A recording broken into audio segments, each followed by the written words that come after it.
Sir, Portuguese passport holders will vote. Now we have sought information from three agencies. One is FRRO, another is Regional Passport Officer Goa, and third is the Home Department.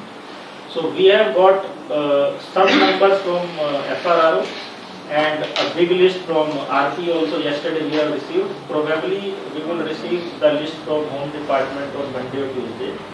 So it may happen that many of these cases are already in the ASGD list, where the elector has not filled up the immigration form, very well knowing that he or she has become a foreign national.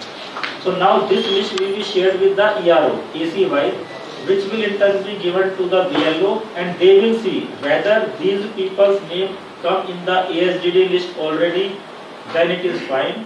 If they have filled up their immigration form and whether mapped or unmapped, in those cases, in case anyway, in case of unmapped, the notice is going.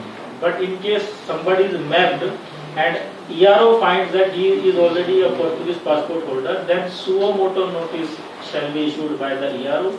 But hearing will be done again. A chance will be given to the elector. They have to say, and if they agree or whatsoever, final call will be taken by the ERO. And how many numbers?